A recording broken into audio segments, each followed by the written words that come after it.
Estamos considerando los versículos 15 al 28 de Hebreos capítulo 9. ¿Y qué es lo que hemos dicho hasta ahora? Hemos dicho básicamente dos cosas.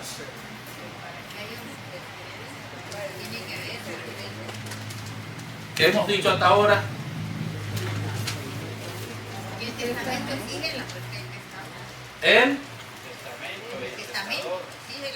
El testamento exige la muerte del testador. Eso es lo primero. Si no hay muerte, entonces no entra en vigencia, no tiene validez legal el testamento. Esa es la razón por la que Cristo tiene que morir. En segundo lugar, ¿qué vimos?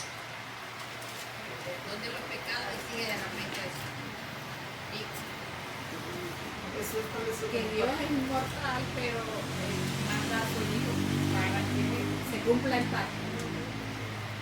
Se encarna Jesucristo Hijo para que se cumpla. Ajá, ¿qué fue lo que dijiste, Lidia? Que el perdón de los pecados exige el derramamiento de sangre. Exacto, entonces yo lo que quiero es que ustedes vayan conectando lo que estamos diciendo. Para que un testamento entre en vigencia, para que tenga validez legal, tiene que morir el testador. Ahora, ese testador que muere no puede morir a palos. Ese es el punto. Tiene que haber derramamiento de sangre. Y es por eso que el antiguo pacto es instituido con sangre. Así que el pacto se hace en Éxodo 19, pero es en Éxodo 24 que Moisés reúne a todo el pueblo, toma un becerro, toma un macho cabrío, los mata, los sacrifica, toma la sangre y con esa sangre él comienza a rociar el altar, el libro de la ley, el libro del pacto y a todo el pueblo. Y de ahí es que nosotros vemos que todo el sistema en el antiguo pacto, todo el sistema que procuraba el perdón de los pecados tenía que ser realizado ¿con qué? Con sangre. Y todo eso, ¿a qué apuntaba? Bueno, era una copia, era una sombra. ¿A qué apuntaba? A nuestro Señor Jesucristo. Y esa es la razón por la que Cristo no muere a palos. Esa es la razón por la que Cristo es crucificado. Esa es la razón por la que Él derrama su sangre. Esa es la razón por la que le atraviesa un costado con una lanza y Él derrama su sangre. Esa es la idea. En ese segundo punto nosotros vimos que todo el sistema del antiguo pacto entró en vigencia precisamente con sangre. Vimos que fue ratificado, confirmado con sangre. Vimos que se hizo con sangre porque así Dios lo mandó, fue un mandato. Y en cuarto lugar vimos que eso fue un principio universal que Dios estableció. Un principio universal que Dios estableció. Vayan a Hebreos capítulo 9 otra vez y miren el versículo 22. Dice en el versículo 21, y además de esto, roció también con la sangre el tabernáculo y todos los utensilios del ministerio. Y casi todo es purificado según la ley con sangre, y sin derramamiento de sangre no se hace remisión. Esto es un principio universal que nosotros encontramos en toda la Escritura. Adán y Eva pecan. Y cuando se dan cuenta que están desnudos delante de Dios, ¿qué hacen Adán y Eva? ¿Qué hacen? Se esconden, sí. Pero ¿qué hacen para tapar su desnudez? Cosen hojas de higuera y se hacen delantales. Pero ¿qué dice la Escritura en el mismo pasaje? ¿Qué dice? En el mismo pasaje, ¿qué dice? Que Dios le dijo a ellos, estoy parafraseando, y estoy añadiendo lo que el texto no dice, solamente lo estoy interpretando, ¿verdad? Y parafraseándolo. Que Dios le dijo a ellos, no, quítense esas hojas. No es con hojas que ustedes se van a cubrir. Y Dios entonces se encarga de vestirlos a ellos. ¿Y con qué el Señor los viste? ¿Con qué? Con piel. Con pieles de un animal. Y si Dios los vistió con pieles de un animal, tenemos que suponer que esos animales fueron primero sacrificados. No creo que Dios le haya quitado la piel a esos animales estando vivos, ni nada por el estilo. Hubo un sacrificio, esa es la idea. Y así nosotros vemos en todo el Antiguo Testamento, todo el Antiguo Testamento, antes de establecerse el sistema sacrificial, todo el Antiguo Testamento. Porque inmediatamente Adán y Eva tienen 2 hijos. Nosotros vemos ahí inmediatamente que van y presentan una ofrenda al Señor. Y hay una ofrenda que le agrada al Señor y hay otra que no le agrada. La ofrenda de Abel le agrada al Señor, la de Caín no le agrada. ¿Y cuál es la razón por la que la ofrenda de Abel agrada al Señor y la de Caín no? ¿Por qué la ofrenda de Abel fue agradable? El autor lo va a decir en el capítulo 11, cuando lleguemos ahí lo vamos a ver eso. El autor de Hebreo lo dice. ¿Por qué le agradó? ¿Por qué? ¿Por qué era? Porque era el derramamiento de sangre. Y a Dios le encanta la sangre. Porque hubo un derramamiento de sangre. Hubo un sacrificio. Y esa ofrenda de Abel fue una ofrenda de fe. ¿De fe por qué? Porque apuntaba al sacrificio que vendría después. ¿Lo ven? Esa es la razón. De manera que no fue un plátano el que pecó. Está bien, Caín, que trajera plátano. No fue un plátano el que pecó. Así que tu plátano no representa nada. Tu plátano no es una ofrenda de fe. Se necesita el sacrificio. Y eso es lo que nosotros vemos en toda la Escritura. Es un principio universal. Y por eso él dice, es necesario, dice, además de esto, versículo, y casi todo es purificado, según la ley, con sangre. Y sin derramamiento de sangre no se hace remisión.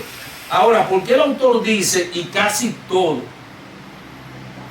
¿Por qué no dice que todo es purificado según la ley con sangre? Sino que dice, y casi todo.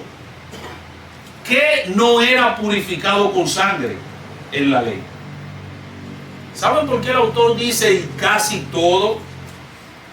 Porque en la ley el Señor había establecido que si una persona pobre pecaba y no tenía los recursos suficientes para traer un cordero, para ofrecer un sacrificio por su pecado, él podía traer un palomino, él podía traer, pero si era tan pobre, podía llevar un efa de flor de harina. Un efa, una medida de harina fina, podía llevar eso. Y eso hacía remisión por su pecado. Ahora, ¿por qué esto es importante? Bueno, porque recuerden que la sangre no era lo que hacía remisión en el antiguo pacto. Ni siquiera la sangre de Cristo como tal, la sangre como tal, no era la que hacía remisión. No sé si me están entendiendo la idea. Eso no era lo que hacía remisión. Eso era solamente un símbolo. Un símbolo. Así que la harina, el efa de flor de harina, era un símbolo de un símbolo. Porque la sangre era solamente un símbolo. ¿Qué era lo que simbolizaba la sangre en realidad? ¿Qué era lo que simbolizaba la sangre? La sangre, ¿por qué la sangre? ¿Por qué Dios dijo, sin derramamiento de sangre no se hace remisión? ¿Por qué estableció la sangre? ¿Por qué? Porque la vida está en la sangre. Si le quita la sangre, no hay vida. Esa es la idea. Entonces, ¿cuál es el punto aquí? El punto es la muerte. Ese es el punto, es la muerte. Es que tiene que haber muerte. No era la sangre como tal. Era la muerte en realidad. Eso era lo importante. Los pecados de una persona quedaban tan cubiertos por esta medida de harina como los de aquellos que podían ofrecer un cordero, un cabrito, una tórtola o una paloma. La excepción es una muestra clara de que la purificación antigua era simbólica, tal como la sangre de los animales simbolizaba la sangre de Cristo para expiación. El efa de harina simbolizaba y representaba la sangre del animal, así que era un símbolo de un símbolo. Sin embargo, esta era la única excepción en el antiguo pacto, e incluso la excepción estaba simbolizando, representando un sacrificio de sangre. El símbolo básico no se podía cambiar porque lo simbolizado tampoco se podía cambiar, porque la vida de la carne está en la sangre, como decía el pastor Julio. Y Dios le dijo, y yo os lo he dado, así lo dijo en Levítico 17:11, y yo, la vida de la carne en la sangre está, y yo os la he dado para hacer expiación sobre el altar por vuestras almas. Y la misma sangre hará expiación de la persona. Porque la paga del pecado, ¿qué es? La muerte. Nada diferente a la muerte simbolizada en el derramamiento de sangre podía expiar el pecado. Sin embargo, repito, esta era la única excepción. La única, no había otra. De manera que sin derramamiento de sangre, dice el texto, no se hace remisión de pecado. Y por eso Cristo tenía que morir. Y el derramamiento de la sangre, recuerden, lo que era detrás de eso era la muerte. Esa era la idea. No era que la persona llevaba una pinta de sangre o se le sacaba una pinta de sangre al animal. Esa no era la idea. La idea era la muerte. Por eso el animal era degollado. Y por eso Cristo muere en la cruz.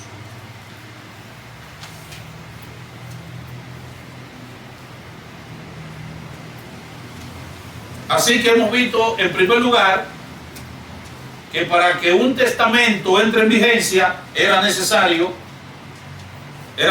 ¿qué? La muerte del testador. Si no, no sirve el testamento. No tiene vigencia, no tiene validez legal. Por eso Cristo muere, y cuando Cristo muere es que entra en vigencia el nuevo pacto. Ustedes van a ver lo importante de eso. Hemos visto que esa muerte del testador tenía que ser ¿cómo? ¿Cómo debía ser? Con derramamiento de sangre. De ahí la importancia de la sangre. De ahí la importancia de la sangre. Hay muchas personas que no creen en la Biblia y sobre todo en el Antiguo Testamento porque ven en el Antiguo Testamento a un Dios que es sangriento. No, es que ese Dios no puede ser un Dios bueno porque es demasiado sangriento. Nada más se habla de sacrificio y de sangre y de sangre y de sangre y de matanzas y condenas y sangre y sangre. No, ese Dios no puede ser porque no saben, no entienden la Biblia, no conocen la Biblia. Veamos en tercer lugar, la purificación del santuario celestial hace necesario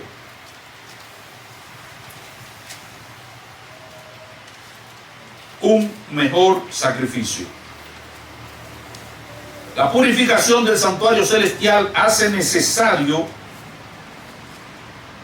un mejor sacrificio. Versículos 23 al 26. Fue pues necesario que las figuras de las cosas celestiales fueran purificadas así, pero las cosas celestiales mismas con mejores sacrificios que estos. Porque no entró Cristo en el santuario hecho de mano, figura del verdadero, sino en el cielo mismo para presentarse ahora por nosotros ante Dios, y no para ofrecerse muchas veces como entra el sumo sacerdote en el lugar santísimo cada año con sangre ajena. De otra manera le hubiera sido necesario padecer muchas veces desde el principio del mundo, pero ahora, en la consumación de los siglos, se presentó una vez para siempre por el sacrificio de sí mismo para quitar de en medio el pecado. Fue pues necesario que las figuras de las cosas celestiales fuesen purificadas así como Así como con sacrificio, con derramamiento de sangre. Y eso es lo primero que le está diciendo aquí. Era necesario purificar las cosas celestiales, las copias de las cosas celestiales con sangre. Eso era necesario. Una necesidad. Primero porque Dios lo mandó, y segundo porque era una copia, era una sombra, era un símbolo. El símbolo, la copia, tenía que ser fiel a lo que simbolizaba. ¿Y qué era lo que simbolizaba? El sacrificio de Cristo. Y por eso fue necesario que las copias de las cosas celestiales fuesen purificadas así. Esta sangre era adecuada para permitir que el sumo sacerdote entrara en el lugar santísimo, pero hacía falta un sacrificio mejor que pudiera antes de que pudiera, aparecer un mediador que fuera la presencia de Dios y resolviera o mediara entre Dios y el pueblo. Y eso nos lleva a lo segundo. En segundo lugar, era necesario purificar las cosas celestiales mismas con sangre. Miren una vez más el texto. Fue pues necesario que las figuras de las cosas celestiales fuesen purificadas así, pero las cosas celestiales mismas con mejores sacrificios que estos. El escritor de Hebreos se refiere ahora a la sangre de Jesús como mejores sacrificios, y él utiliza el plural mejores sacrificios para hablar del sacrificio de Cristo. No fue que Cristo realizó muchos sacrificios, Jesucristo realizó un solo sacrificio. Esto es importante porque el catolicismo romano nos habla de los continuos sacrificios de nuestro Señor Jesucristo. Recuerden que en la misa, lo que enseña el catolicismo romano es que cuando las personas, el padre bendice el vino, el cura bendice el vino, ese vino se convierte, cuando él ora y bendice el vino y el pan o la hostia, como le llaman, y él ora por eso, eso se convierte literalmente en el cuerpo y la sangre de Cristo. Eso es lo que se conoce en el catolicismo romano como la transustanciación, es decir, hay un cambio, se produce un cambio de sustancia, porque el vino se convierte literalmente en la sangre de Cristo y el pan se convierte literalmente en el cuerpo de Cristo.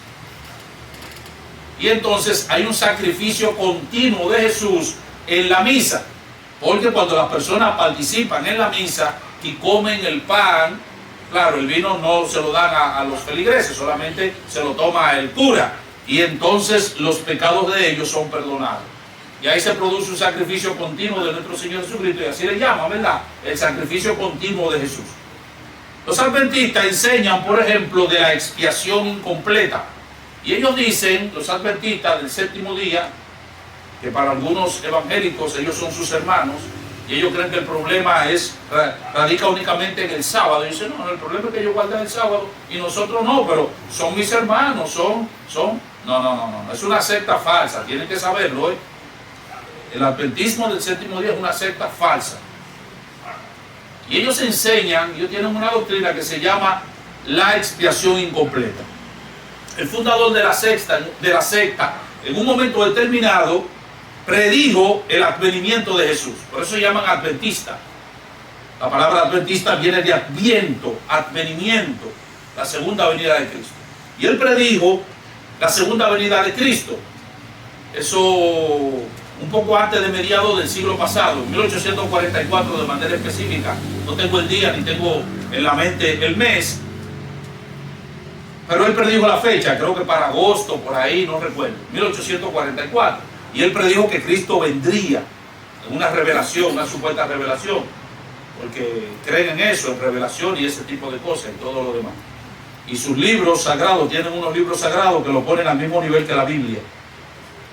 Las revelaciones de la señora de blanco, o Helen de White, Elena de Blanco. Entonces, pero bueno, entonces, obviamente que eso, él falló en su profecía y no se cumplió.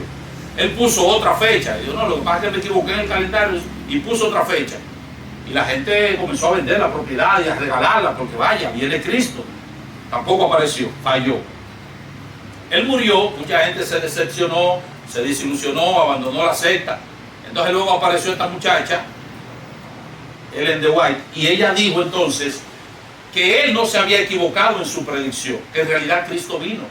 Lo que pasa es que Cristo vino en forma espiritual. Y en forma espiritual, Él entró en el santuario celestial.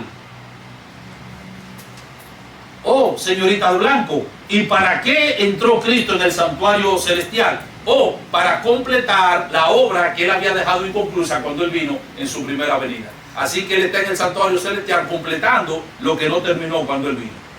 Eso es lo que se llama la expiación incompleta. ¿Ven lo importante que es esto, lo que está diciendo el autor aquí? Sumamente importante lo que le está diciendo aquí. Muy importante.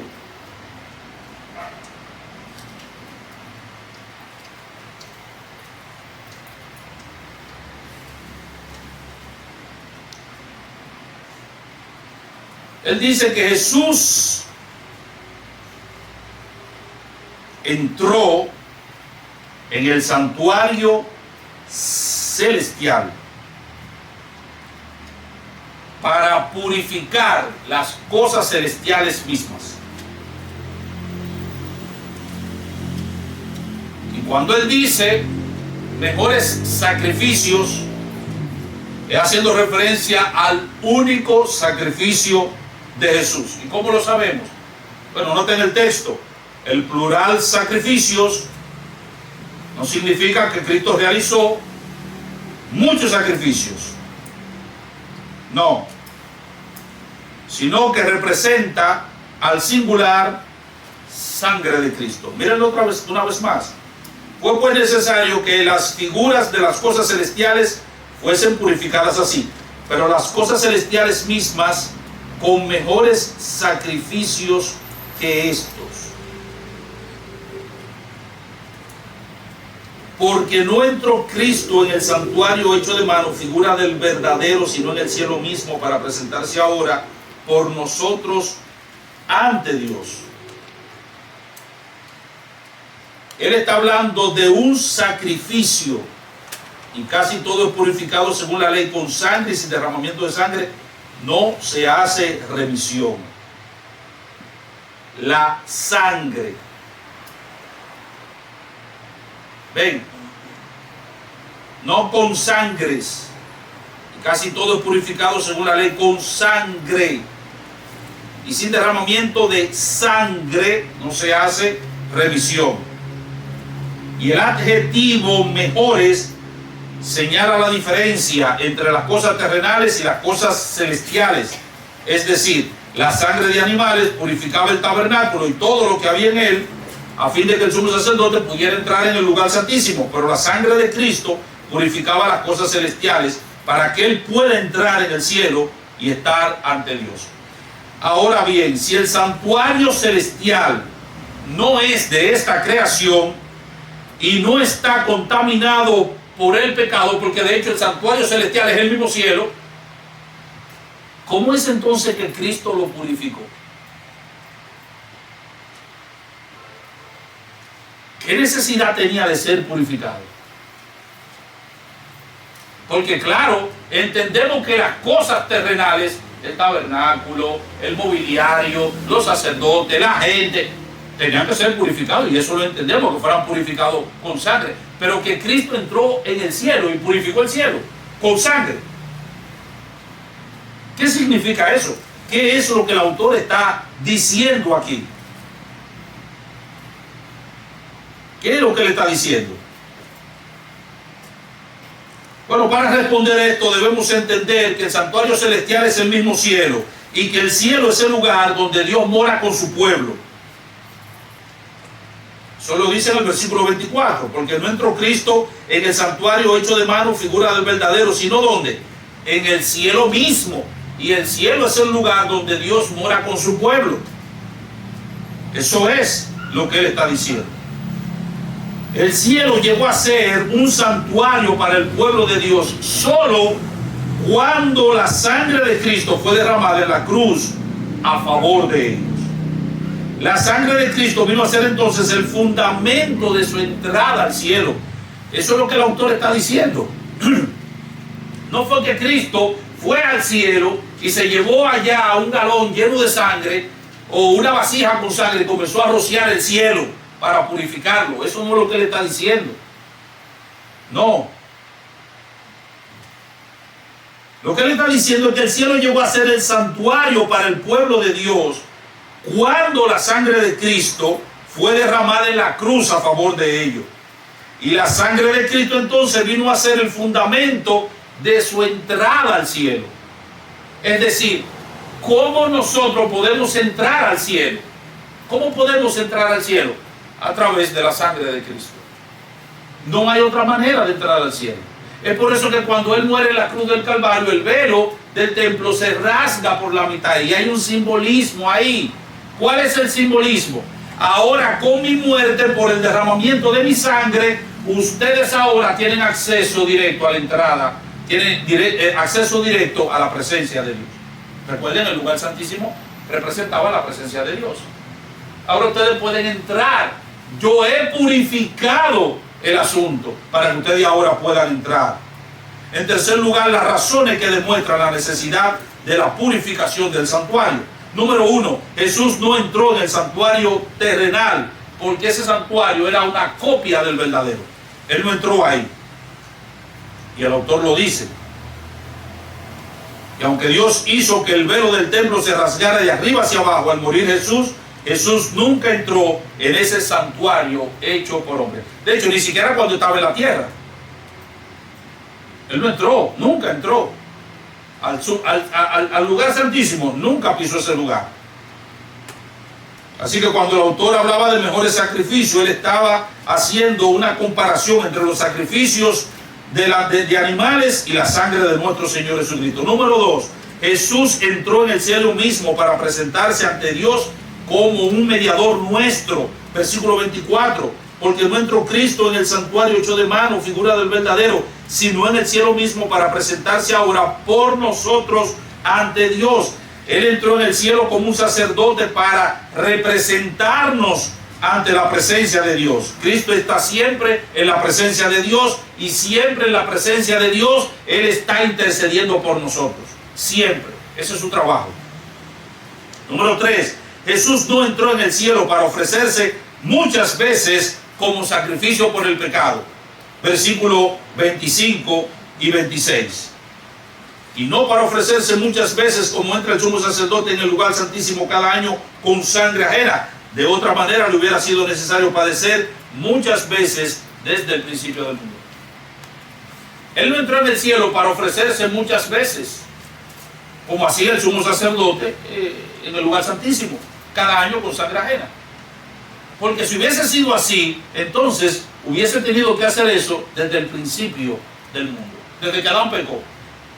Desde que el pecado apareció en el mundo, él hubiese tenido que estarse sacrificando continuamente, entrando para interceder. Todo el tiempo hubiese estado realizando el sacrificio desde el principio. No lo hizo así. No. Él entró una sola vez y con ese solo sacrificio, como hemos dicho ya, Él resolvió el problema del pecado, resolvió el problema del ser humano.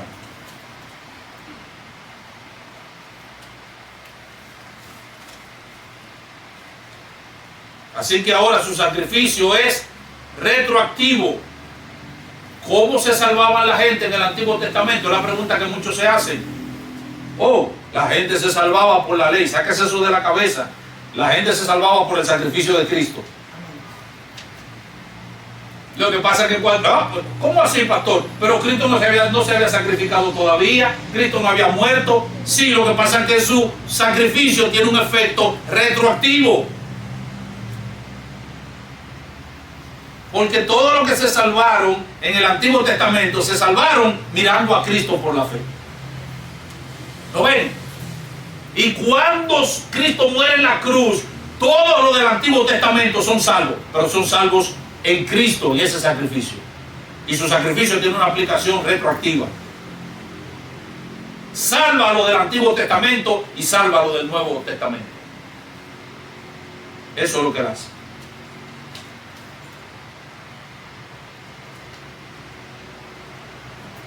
En consecuencia, el sacrificio de Cristo es válido para todos los creyentes, ya sean que hayan vivido antes o después de la venida de Cristo. Todos son salvos en Cristo. Nadie se puede salvar sin Cristo. Número 4. Jesús entró en el cielo mismo para realizar un solo sacrificio y quitar para siempre el pecado. Versículo 26, la segunda parte. Pero ahora, en la consumación de los siglos, se presentó una vez para siempre por el sacrificio de sí mismo para quitar de en medio el pecado. Así que después de hacer una afirmación que obviamente no podía ser cierta, que Jesús entrara en el santuario terrenal, el escritor ahora describe terminantemente la razón de la venida de Cristo al mundo: quitar el pecado. Y el adverbio ahora se refiere no al tiempo, sino a la realidad. De hecho, el escritor está diciendo, así es el asunto. ¿Por qué apareció Cristo en la tierra? ¿O para qué apareció en la tierra? Para cancelar el pecado. Él quitó la deuda del pecado que estaba escrita en la cuenta del creyente. Así que la venida de Cristo puso fin a dicha deuda. Y la cuenta muestra ahora el sello que dice cancelado, pagado, saldado, o como usted le quiera llamar. No te deben. Eso fue lo que el Señor dijo. Por eso Juan, cuando lo presentó, así lo presentó: he ahí el Cordero de Dios que aplaca el pecado en el mundo. Gracias por la corrección, mi hermana. No que tapa, no que aplaca, que quita el pecado. Ese es el que quita el pecado. Créale a ese, que ese es el que quita el pecado. Ese es el Cordero que va a ser sacrificado y el que quita el pecado del mundo. Y en la cruz del Calvario dijo: consumado es. Consumado, he pagado la deuda. Todos los que me miran por fe, no te deben. No te deben. Él canceló la deuda que teníamos con Él. Cuarto lugar, y finalmente, la realidad de la muerte y el juicio ilustran el sacrificio eficaz de Jesús. Versículos 27 y 28. Y de la manera que está establecido para los hombres que mueran una sola vez y después de esto el juicio. Así también Cristo fue ofrecido una sola vez para llevar los pecados de muchos, y aparecerá por segunda vez en relación con el pecado para salvar a los que le esperan. ¿Qué es lo que va a hacer el autor ahora en estos dos versículos? Remachar todo lo que él ha venido diciendo. Él va a ilustrar que con la muerte de Cristo entró en vigencia el pacto, que esa muerte tenía que ser por medio del derramamiento de sangre, para que eso entrara en vigencia, porque así Dios lo había prometido, que Cristo entró en el santuario celestial y realizó un solo sacrificio, y que ese sacrificio fue eficaz y por lo tanto irrepetible. Y él lo va a ilustrar. ¿Cómo? ¿Con qué lo va a ilustrar? Con la realidad de la muerte y la realidad del juicio. Así como los hombres mueren una sola vez, no mueren 700 veces como enseña la reencarnación. No se lleve de eso. Usted muere una sola vez. Así Cristo murió una sola vez. Esa muerte lo llevará directamente a encontrarse con Dios. Esa muerte lo llevará ante el tribunal de Dios, para que usted sea juzgado por Él. Una sola muerte, un solo juicio. Y su destino eterno está determinado por su respuesta a ese sacrificio de Cristo en la cruz del Calvario. Está determinado por eso. Los que miran a Cristo con fe son salvos. Serán absueltos en ese tribunal.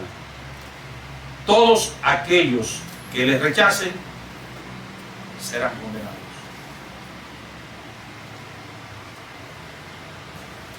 Él va a aparecer por segunda vez, sin relación con el pecado, para salvar a aquellos que hemos confiado en Él, aquellos que le hemos aceptado por la fe. Algunas aplicaciones prácticas rápidamente.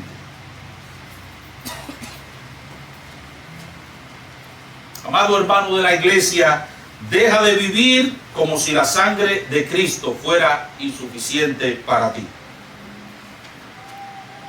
Ya hemos dicho eso en otras ocasiones. Muchos creyentes viven atormentados por la culpa.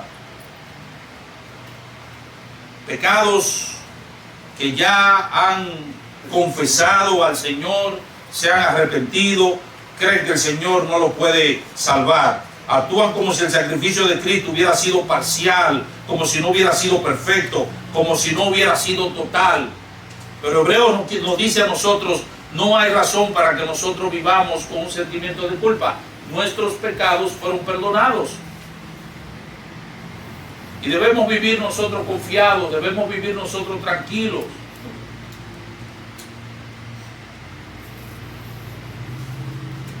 Ese temor ha llevado a la gente a inventarse cosas.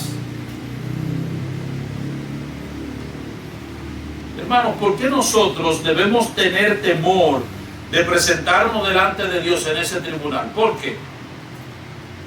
¿Por qué? Yo pregunto, ¿por qué? ¿Cuál es la razón? ¿No hay razón? Porque cuando Juan vio el juicio, en Apocalipsis capítulo 20, versículos 11 al 15, cuando Juan vio el juicio, ¿qué dijo Juan en ese juicio? Hay algunos que serán juzgados sobre la base de sus obras, hay otros que serán juzgados sobre la base del libro de la vida del Cordero que nunca pecó. Y aquel que no se halló inscrito, el que no se halló inscrito en el libro de la vida del Cordero que fue sacrificado antes de la fundación del mundo, el que no se halló inscrito en ese libro será lanzado al lago de fuego, fue lanzado al lago de fuego. El que no se halló inscrito en ese libro. Ahora, mis amados, ¿es sobre la base de nuestras obras que nosotros seremos juzgados o sobre la base de las obras de Cristo que nunca pecó? Por eso dice el himnólogo Augusto Toplady en ese himno precioso, Roca de la Eternidad, él dice, mientras haya de vivir y al instante de expirar, cuando vaya a responder en tu augusto tribunal, sé tú mi escondedero fiel, Roca de la Eternidad. ¿No se sabe ese himno? Él es nuestra roca, Él es nuestro escondedero fiel. No hay razón para temer. Porque el que nos juzgará a nosotros es nuestro Redentor, es nuestro Salvador. No hay razón para temer, mis amados. Segunda aplicación, vive en santidad, porque perteneces ahora al nuevo pacto. Si Cristo derramó su sangre para redimirte, entonces ya no te perteneces a ti mismo. El pecado que antes amaba fue precisamente lo que Él llevó en la cruz del Calvario. No puedes decir que amas a Cristo y al mismo tiempo abrazar aquello por lo cual Él murió y de lo cual te perdonó. El amor de Cristo nos constriñe, dice Pablo, nos presiona pensando esto, que si uno murió por todos, luego todos murieron y por todos murió. ¿Para qué? Para que los que viven ya no vivan para sí, sino para aquel que murió y resucitó por ellos.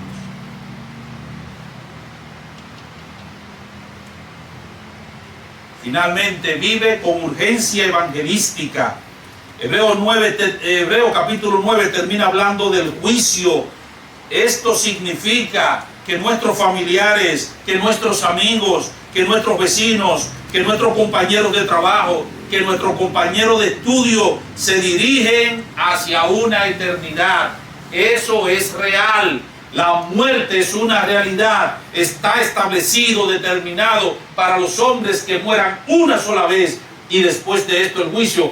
Oh, amado hermano, no pierdas el tiempo cuando estás con un compañero, con un familiar, con un amigo. Predícale a Cristo, predícale con urgencia, porque la muerte lo puede sorprender en cualquier momento. Y si la muerte lo sorprende sin Cristo, eso lo llevará a un juicio desprotegido, totalmente desprotegido, y allí será destinado hacia una perdición eterna. Esa es la urgencia con la que nosotros tenemos que predicar el Evangelio. Invítalo a la iglesia, tráelo a esta conferencia. Como dijo Cristo, fuérzalos a entrar. Fuérzalos a entrar. Ay, ¿cómo quiere venir? Yo lo invité, pero me dijo que no. Porque no, mi hermano, tenemos que hacer todo lo que esté a nuestro alcance. Todo el esfuerzo necesario. Nosotros tenemos que hacerlo. Para que nuestros familiares, amigos, vecinos, conocidos, compañeros, escuchen el Evangelio, que prediquen el Evangelio y que ellos puedan venir a Cristo en arrepentimiento y fe. El Señor le bendiga.